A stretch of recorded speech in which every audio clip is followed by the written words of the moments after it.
Chairperson, Professor Rajkumar Modak, Professor of Philosophy and Head, Department of Philosophy, Sidhu Kanu Biswa University, Purulia. Respected Professor Anil Bhuimali, Vice Chancellor of Raiganj University, Professor Deepak Kumar Rai, Professor of Bengali, Dean Faculty of Arts, Commerce and Law, Raiganj University, Professor Kali Shankar Tiwari ji, Professor of Mathematics, Dean Faculty of Science and Management. And it is a very nice moment for me that I have got a chance to share the Buddhist view on this particular topic, for I am very grateful to Dr. E.T. Chattopadhyay, Associate Professor and Head Department of Philosophy, Raiganj University, and also I give the thanks Professor Dr. Kanai Lal Das. I had also the opportunity to hear him, and already I have listened Professor Rajkumar Modak. My topic is experimental approach to Buddhist religious and non-violence. So I will start from non-violence to morality, and my approach means I will try to focus on the Buddhist approach actually. So first of all, we would like to see what is the violence. Any act which is breach of law, code of conduct or behaviors is called the violence. Already the Professor Modak has given a detailed definitions of violence and also the religion. So I will not touch in the part of religion. I will try to explain in a small portion of non-violence in the Buddhist perspective, and also try to focus on the morality on Buddhist approach. So if we drive the car faster than the speed limit, it is the violence of law. If I read someone's diary, this is the violations of privacy. Domestic violations is popularly known. It is the violations of human rights. So we know everybody what is called the violations, because all time we are committed the violations innocently or consciously. So violation starts from our genealogical tree. The idea has given by the Mahatma Gandhi. One day Mahatma Gandhi's grandsons giving a instance that when he was in 12 years age, he throws his pencil, big pencil, for his dislike, and he thought that if I ask to my grandfather, he will give it again, which he likes most. Means he likes the small one. But when he has come to the grandfather, Mahatma Gandhi's front, he asked many questions. Why he has thrown it? What was his thinking before throwing it? And what he is thinking from his grandfather, like this. But finally he got the teaching of violence against nature. And he also got the lesson from his grandfather that overconsumption is also the one kind of violation. The violations of poverty, which is against of humanity. So the Gandhiji has given a idea about the genealogical tree of violation. Means violations may come from genetics, and it has a two form: physical violence and passive violence. But we are not going to the details for it. But he has given, means Gandhiji has given the 4 principles for non-violence aspect. The respect, he said that if I respect myself, first respect to yourself, his advice. If I respect myself and if I respect to each other, then violence become converted to non-violence. If we understand to each other, if we accept to each other easily and appreciate for a small thing, then violence will not be occurred. Means non-violence is based on the 4 pillars or 4 principles, that is the respect, understanding, acceptance and appreciation. Because we have to understand that when we are living in a society, we are interdependent, we are interrelated, we cannot deny it. Why we are living together in a locality, in a campus? Because always we are interdependent, always we are interrelated, as an individual, as a collective form. Maybe we are classified in many ways, that is the religious belongings. I belongs in a particular religious sect, you belong in a particular cultural sect or religious sect, or in political sect, or we have a many colors, white, black, like this. But we are always dependent with others, means we are living in independently, interdependently and interrelatedly, means we have a relations between to each other. So if we respect to each other, if we understand to each other, if we accept the other's opinion and appreciate for his good act, there is no conflict, there is no violence. Therefore, the civilizations means it is not a lot of money. Civilizations is not means the lot of power. Civilizations may be destroyed by the violence.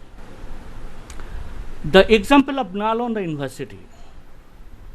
The Nalanda University, the biggest, first systematic university in the world, destroyed by only violence. Even if we find out the causes of the destructions of Harappa civilizations, may be one cause of violence. So violence is only the destroyer. So civilizations teach us how to relate each other, how to relate with nature, and how to relate all creatures. So that is the teaching of non-violence. So may I say that everyone knows the violence is the biggest enemy of human. Everyone wants the happiness. We want the happiness, we want the love, we do not want the conflict. But how the happiness will come? Where from conflict will be dissolved? The answer is from peace, harmony, love, not from violence. One small story has been narrated by Gandhiji. One king are searching the peace. He invited all scholars in his country. Nobody can satisfy him. One scholar has come from his near village and he has given a way out. You can get the meaning of peace if you go to that man who is dwelling under the tree. King followed his advice and he got the speech from this particular man. The person's given some seed of wheat and said him, you take it as you desire. The king returned his palace and kept the seed of wheat seed in the basket of gold. Every day he is trying to find out the meaning of peace, but he didn't get. One day that fellow is returning by this palace, and king again asked to him, what is the meaning of peace? I didn't get nothing. Then he said that you have kept this seed in the golden basket. If you spread in the mud and nurture it, then it will be sprouted and you will get the more wheat, more happiness. So it is the morality that you open your heart. You don't close your heart for your selfishness. You open your heart. You spread out your friendly hand. Then you can get the peace. So Dalai Lama also given the solutions. Dalai Lama also told us that we have a negative emotion, we have also the positive emotions, but we have to promote our positive emotion and reduce our negative emotion gradually by the practice of Silo described by Gautama the Buddha. So now, and he has given the solution that non-violence is the reflections of inner peace. Non-violence is the reflection of inner peace. So how we will go that morality? Means Gautam Buddha has pitched his disciple, his followers, that you have to obey 5 precepts, Panchasila. And for the bhikkhu, they have to obey the 10 silas, sometimes the 8 silas, who has come in the Buddhist monastery. So today I will try to focus on the Buddhist approach in the 5 precepts, means Panchasila. What is the meaning of these 5 precepts and why we will obey it and why we will follow it in our life, means why we will try to practice it and what is the meaning of this precept. The 5 precept is very easy: not killing, not stealing, not sexual misconduct, no falsehood, no taking intoxicant. Although it is the technical Buddhist concept, but it has universally application. It can be found all modern and ancient moral literature. Jains are follows in the name of Panchabrata. Hindu are follows in the name of Panchayama. Judaism, Islamism and Christianity all are follows like this 5 Panchasila. So the Panchasila deals with the 5 principles, means non-violence, non-stealing, sexual restraint, truth and non-alcoholic. What is the purpose? Purpose is the basic code of conduct, regular practice for living in civil society together with trust and respect to each other. Finally, to achieve the mental peace. How can we get this mental peace? Now we will discuss briefly, because it is described in the Buddhist literature very widely. First things, who is the Buddhist? Generally, we call one is Buddhist who follows the three gem, means Buddha, Dharma, and Sangha. Means who follows the Sila, Samadhi, and Panya, means Prajna.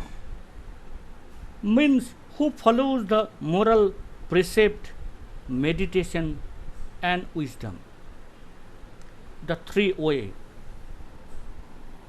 The Sila is the precept. What is the benefit for its practice? It has two kind of benefits. One is external benefits. External benefit is living together peaceful in civil society, mutual protection, elaborately described in the Buddhist scripture, solidarity and economical prosperity. By the practicing of Sila, I am telling about it.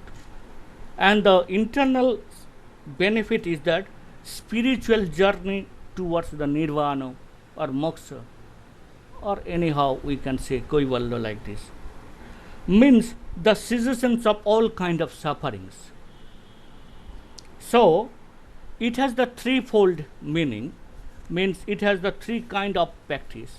One is the Sila practice, and it follows the another two kind of practice, means training of concentration, meditation, training of wisdom, means cognition practice. Sila follows to the Samadhi, and Samadhi follows to the Prajna, journey for empirical world and also in the transcendental world. So it is the teaching of. Now we'll try to understand one by one the five precepts. It is narrated in the Pali language. The first precept is Panapita Veramani, means to abstain from killing any living being. Here is the any living being means kit to insect to human being, means man. The second precept is Adinodana Veramani, to abstain from killing what is not given. Kamesu Michachara Veramani, to abstain from sexual misconduct. Musabada Veramani, to abstain from false speech. Suramayero Majjapana Tadattana Veramani, means to abstain from intoxicants causing carelessness. Now you are coming in the first precept, means to, in observing the first precepts, how we abstain or forbear or remit or avoid from killing.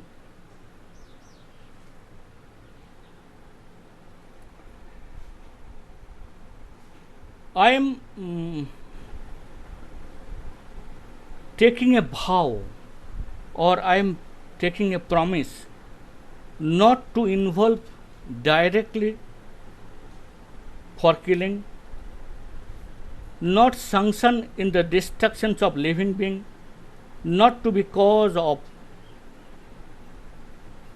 kind indirectly.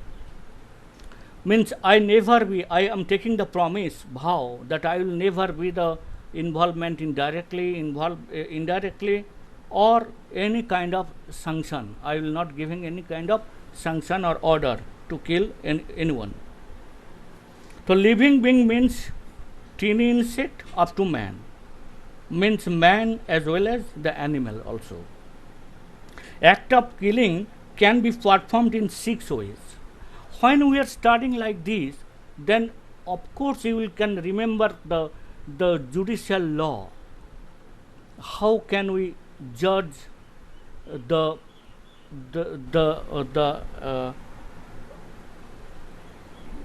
means the act what is performed by anyone.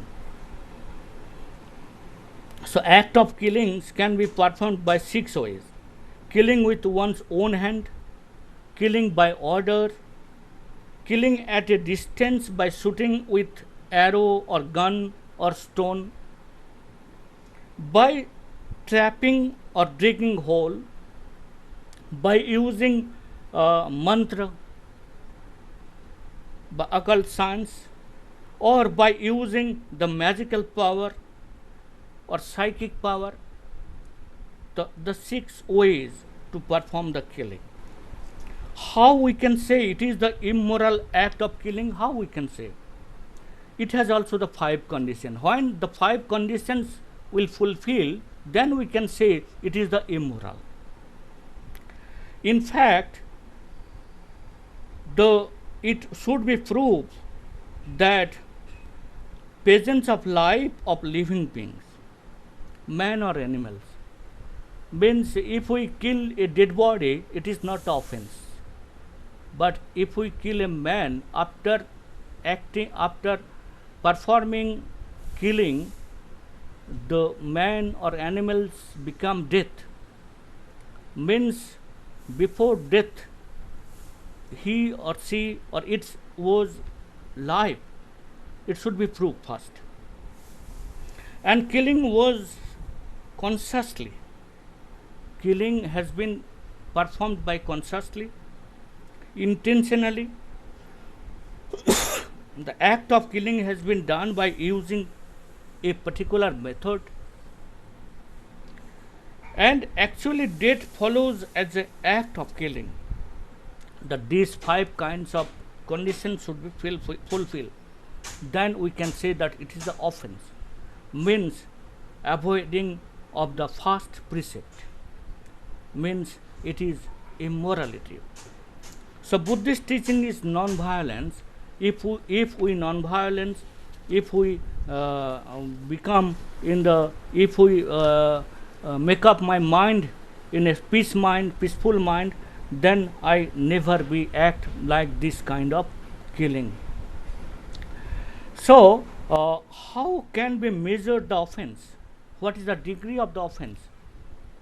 Really, when I am studying like this, I repeatedly I am recall the judicial method which has given by Gautama Buddha 2600 years before.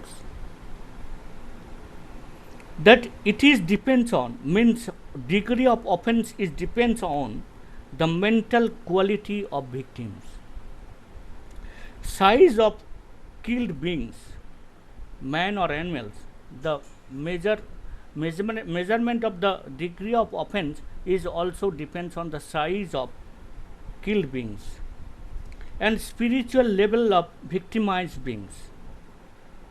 Like if one kill his mother or father or spiritual man or arhat, then degree of offense will be more. So depends on how much benefit of killer by the act of this killing. It is also the point for measuring the degree of offense.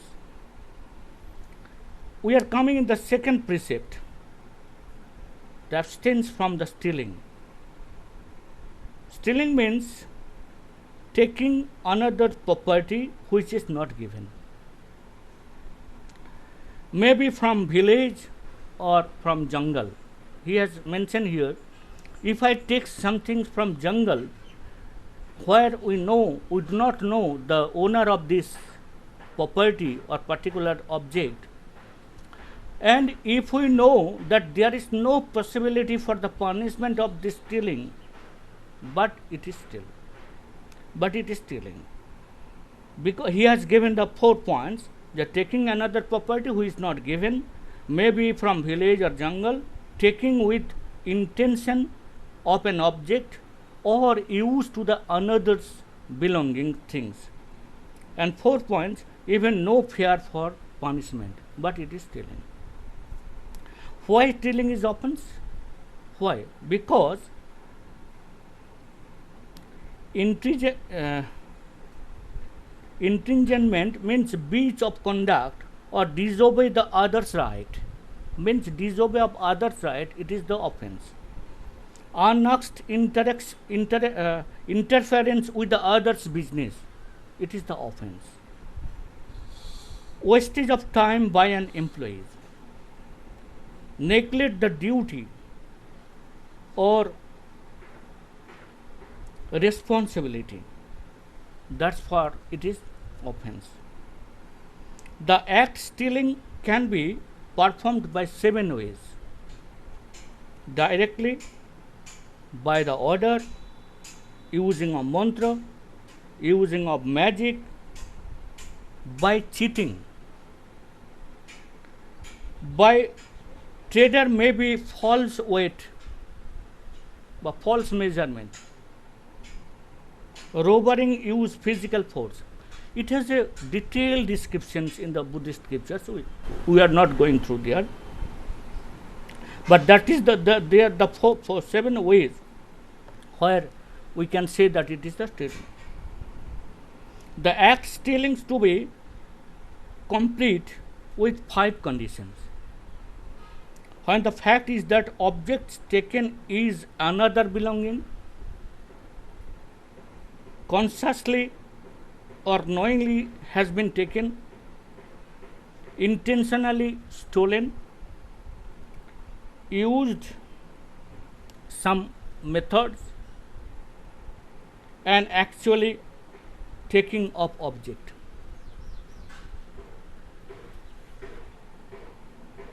So degree of immorality, degree of offense is that value of object. If the object is more valuable, then the offense is also more. And the mental quality of owners. We think about it that the mental quality of owners is also the criteria for measurement of offense who has stolen it.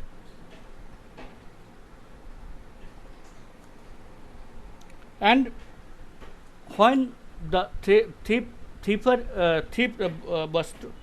stealer is benefited by this, how much he is benefited, it is also the criteria of measurement of offense. So here Buddha has given the teaching that why we are stealing another's property? For my narrowness, for my more desire, and also from my greediness. So if we want to reduce my greediness, what I have to do? I have to practice this precept, and if we practice regularly this precept,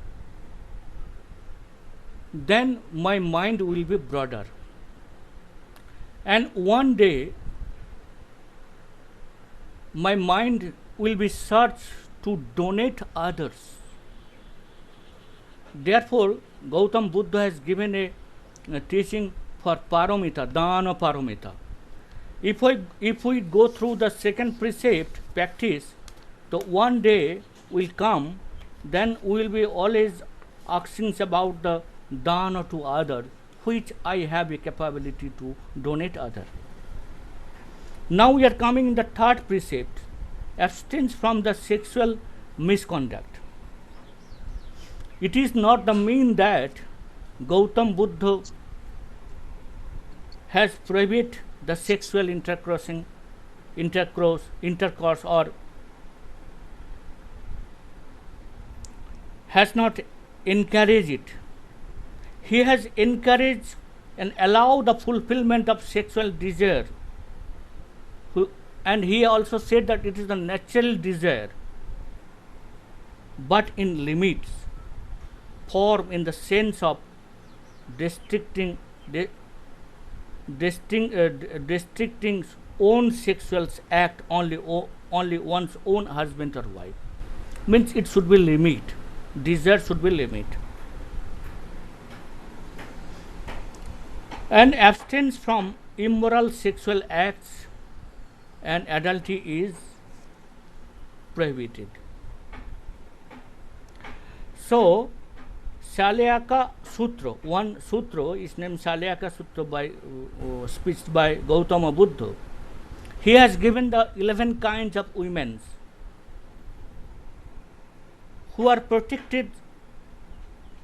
A man's under the protections of her mother, father, brother, sisters, her relatives, her family, her religious companions, married women, or women chosen by someone for marriage.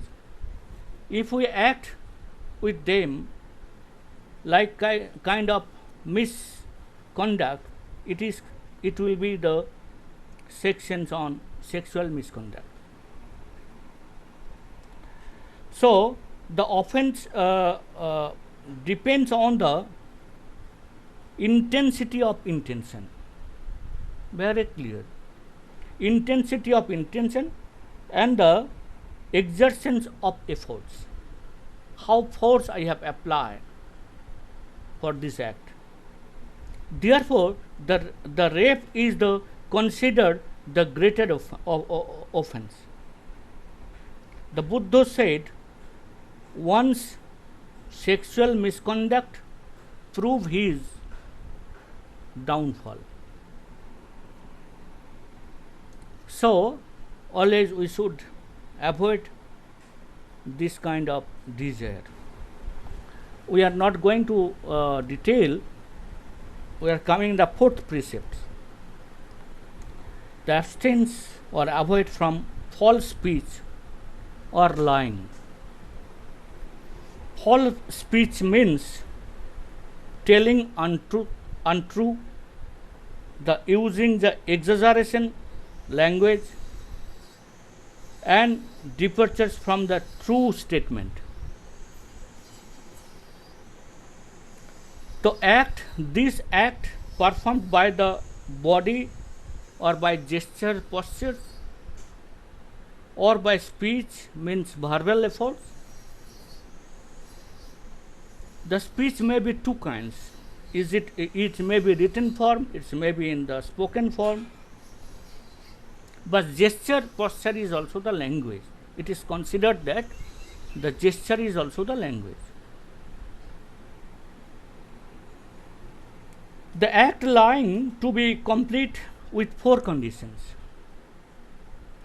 The act must be untruth itself, the intention to deceive or cheat to other, motivation to cheat by using the gesture or by written form or by spoken form, effort to deprive by misunderstanding of other. So, for the sake of own benefit or for the sake of other benefit, telling lie is violations of fourth precept. That is the precept of lying. Offense degree depends on the amount of benefit destroyed by act, by lying, and virtuous of the deceived person. Who is cheated here?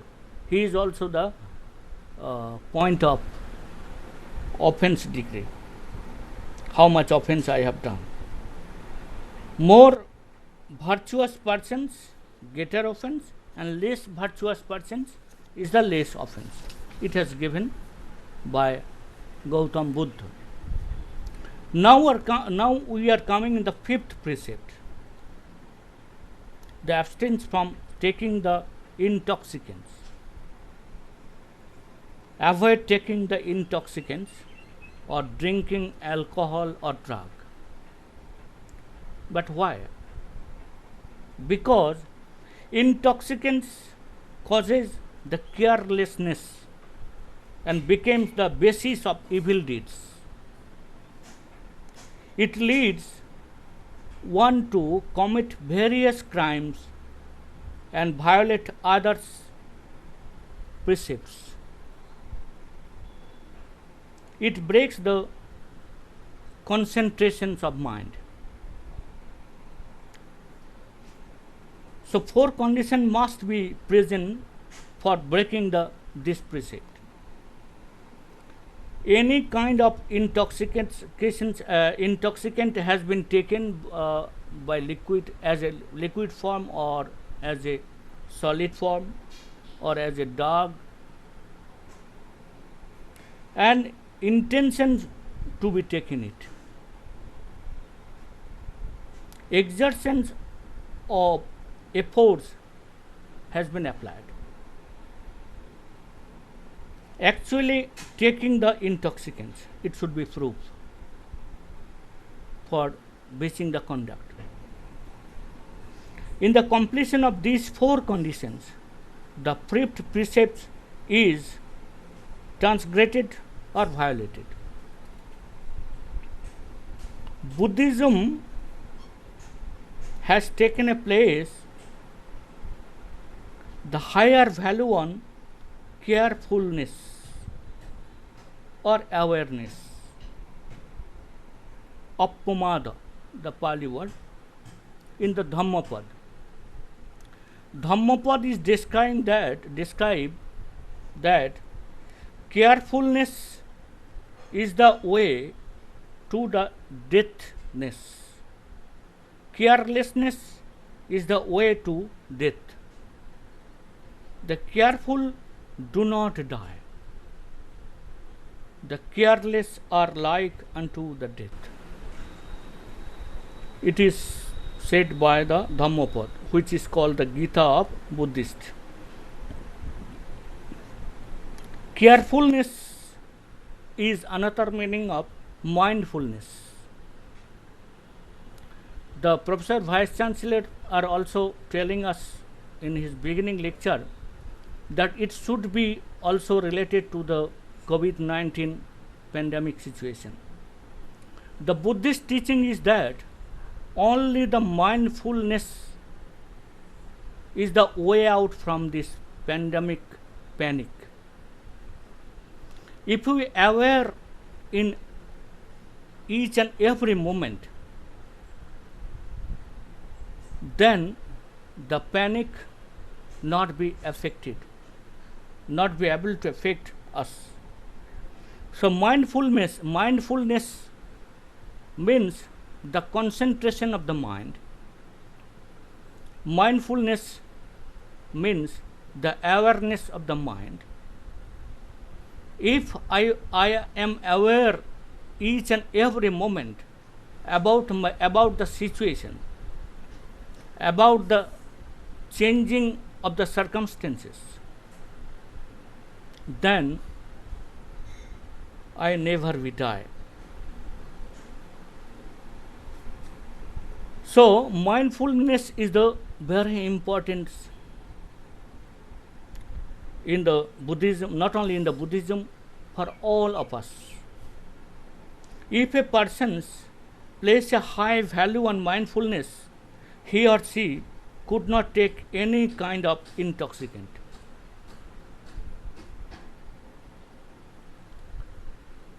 Because we have two kind of values. When we are in the empirical world, we would like to desire the materialistic world, so it needs also the mindfulness for the consumption of materialistic world. If we would like to go beyond of this world, means if we want to go through the transcendental world, without the concentration, without the mindfulness, we cannot achieve the cognition, which is the way out of nirvana. So both for the empirical world and for the transcendental world, mindfulness is primary needed. Sigalobat Sutra in the Buddhism said that the taking intoxicant is the 6 causes of ruin of a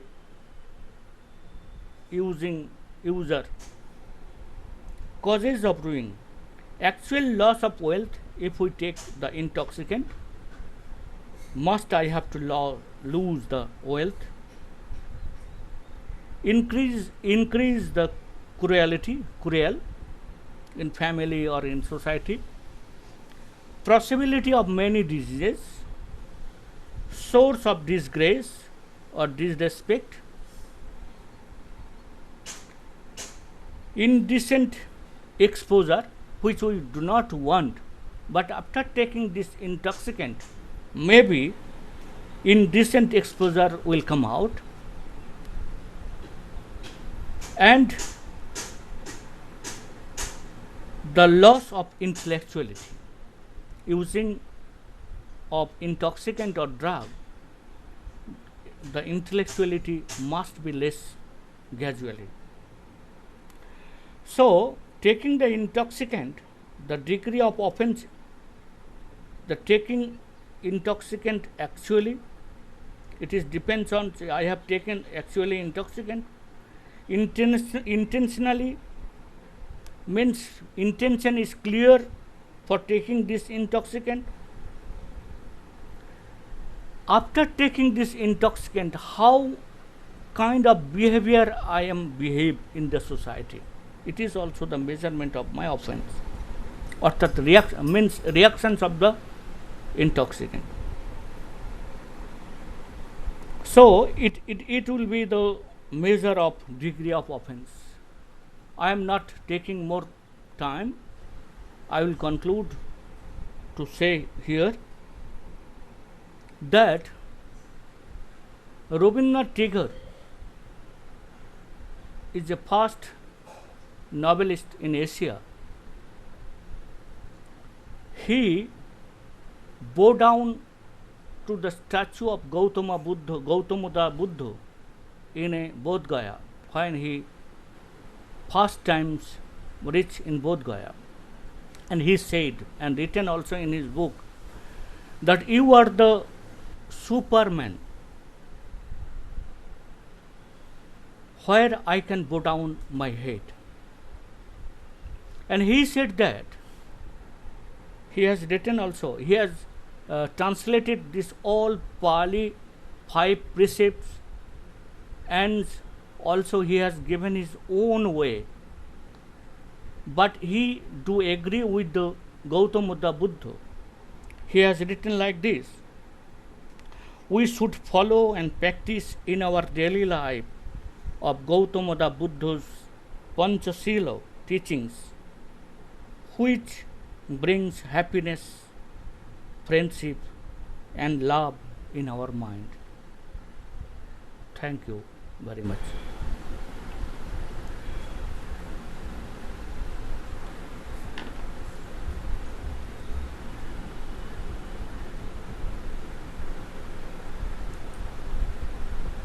Thank you, sir. Chairperson, sir, Professor Rajkumar Modak, are you hearing? Yes. Please, sir. Okay. I think Buddha Bhattacharya of Nalanda Deemed University presented a compact lecture, especially on non-violence from the perspective of Buddhist philosophy.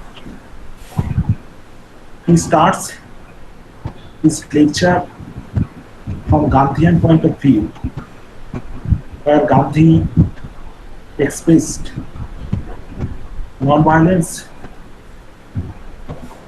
depended on respect, understanding, accepting and appreciation.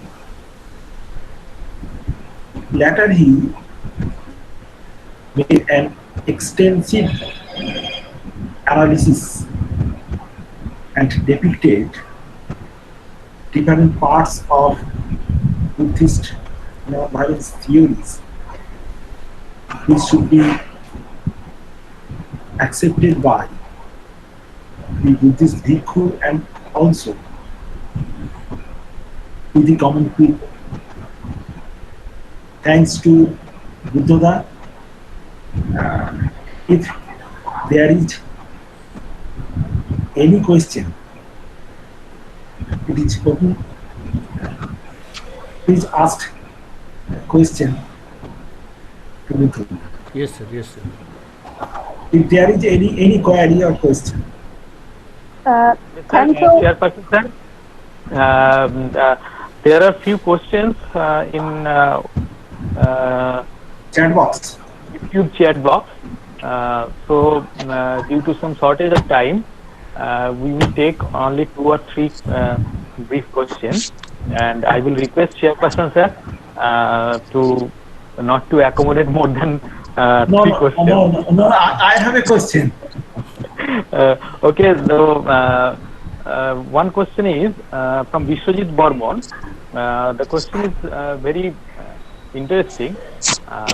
His question is, when role of religion as divisive force in every sphere of social life and intolerance is increasing day by day, which will be the better way for maintaining the mantras of non-violence?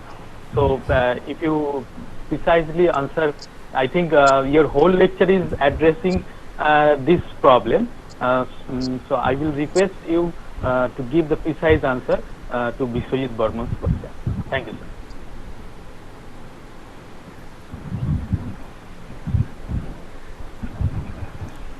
Is it a question to me? Yes, sir. Yes, sir. Yes. This question is for you, Oh, I for see. your lecture. Okay. So particularly question is that how can we resolve the intolerance, no? Yes, yes. So first we have to, in Join Scholars has given a great formula that if we would like to solve any kind of problem, first we have to go to the root of the problem. So first we have to understand that what is the causes of intolerance. Intolerance is the causes is not only the personal or individual desire, but also the awareness of the political awareness, but also the awareness of means how can I explain it? Because one kind of thoughts has taught us that only the conflict between the labor and owner, conflict between the men and women, conflict between the teachers and students, only they have taught us. How can we make the conflict? So that kind of teaching, that kind of deliberations, the long time in our Indian scenario, Indian political scenario, I think so. The intolerance has been increased more, and of course we have to consider that individual desire and also the religious. The Gautam Buddha is always telling us that the precept is not for only the Buddhist. Precept practice in your life for your mental peace. So it is not only restricted within the Buddhist, but when we are saying that I am the Hindu, so Buddhist is the against of Hindu, and we are the Jain, so we cannot follow the Buddhist rules. There is the conflict. So there is the take place of the intolerance. So tolerance only come by the understandings to each other, respect to each other, and also to come the if is it the really cause to focus on intolerance against the government or against the individual or a particular party or particular religion or particular culture. Because I am Hindu means it is not mean the in Islamic philosophy everything is bogus. I have to take which is best, which is good for human beings, described by the Islam or Christianity. It is the tolerance. So tolerance will not come in one day, but we have to practice but it is the best way to practice the five precepts which is prescribed by the Buddha and accepted by the universally. It is my suggestion.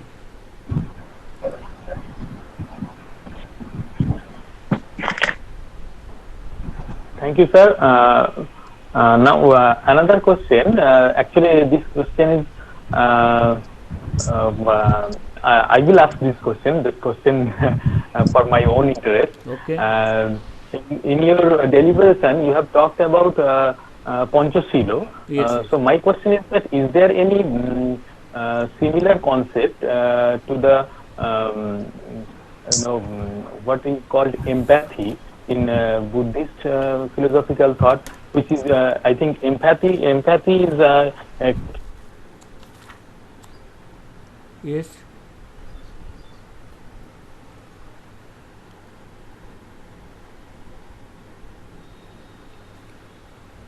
It is not audible. Please.